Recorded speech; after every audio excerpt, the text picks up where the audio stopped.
아파트 매수 1위는 30대라고 얘기하고 그들이 영끌 쪽이라고 이야기합니다.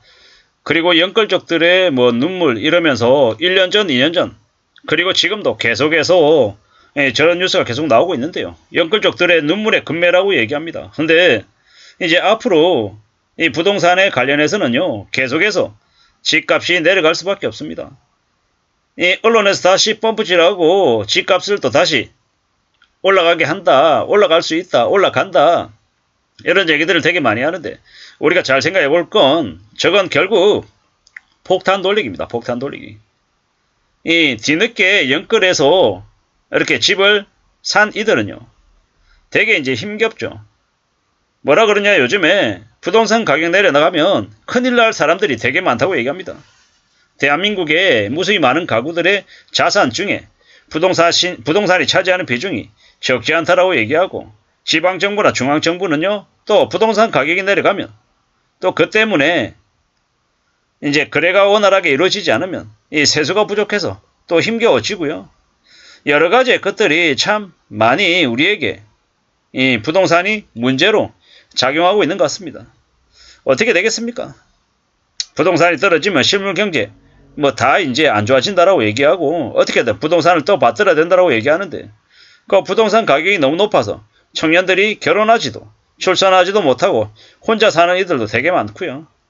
참 많이 어렵습니다. 어떻게 해야 되겠습니까? 집값이 연착륙해야 되는데 이 경착륙하고 있고 죽어도 집값 내려가는 걸 용인 못하겠다라고 하는 이들이 억지로 떠받들다 보면 나중에 어떻게 되겠습니까? 와르르 무너지는 겁니다. 내려가면 큰일 난다라고 하는데 떠받들기도 쉽지 않은 게 지금의 상황이다라는 겁니다. 우리가 생각할 때 모든 상품은 어느 정도의 가격이 필요합니다. 근데 너무 많이 너무 비싸게 지금 가격이 형성이 되어 있어서 사람들이 사고 싶어도 못 삽니다. 살려고 해도 대출 받기도 대출도 안 나오고요. 국민들 많은 이들이 소득도 늘어나고 그 소득이 늘어나고 좀 더 좋은 집에 살고 싶은 수요, 실수요도 있고 하면 좋은데 실수요는 이제 왕창 사라졌다라는 겁니다.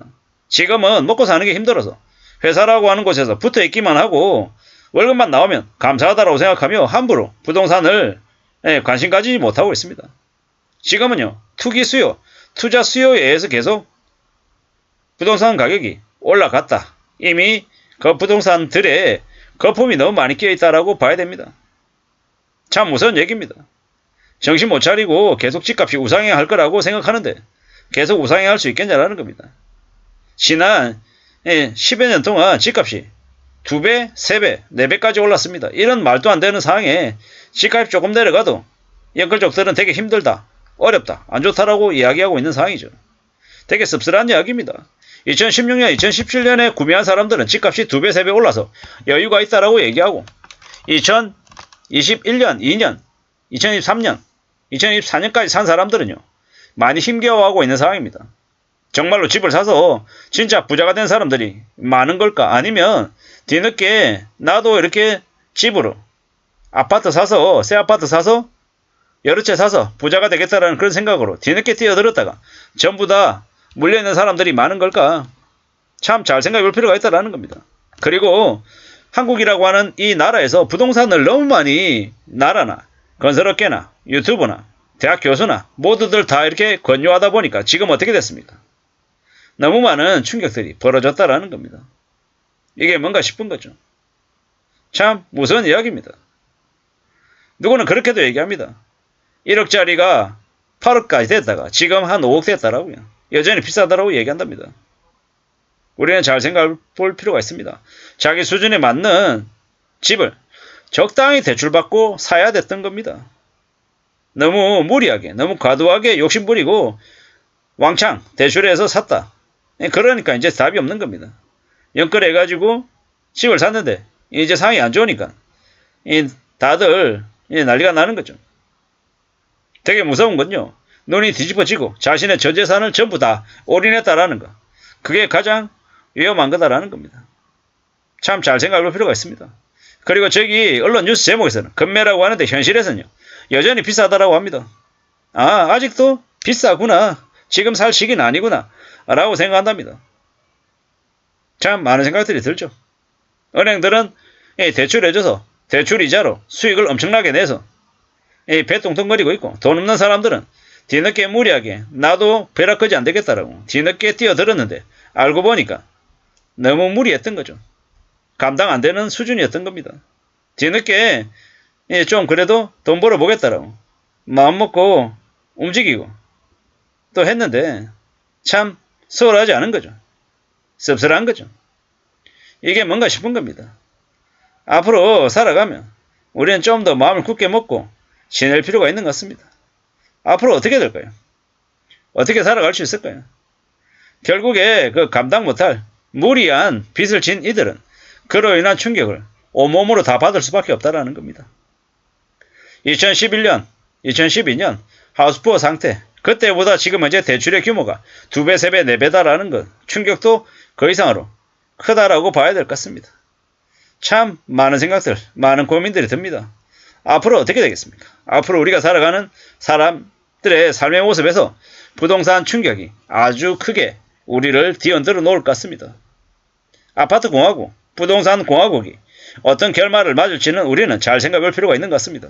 절대로 수월하지 않고 만만하지 않고 저 영끌족들의 이 쇼크가 충격이 그들의 인생을 얼마나 크게 이제 힘겹게 할지는 잘 두고 볼 필요가 있는 것 같습니다. 2021년, 2022년 영끌했었잖아요. 그게 이제 지금쯤 와서 이제 2배, 3배 늘어나는 거죠. 원리금 150만원, 180만원 받던 게 지금 250만원, 300만원, 400만원 되는 겁니다. 참 무서운 일이 벌어지는 겁니다. 앞으로도 두고 봐야 될 것 같고요.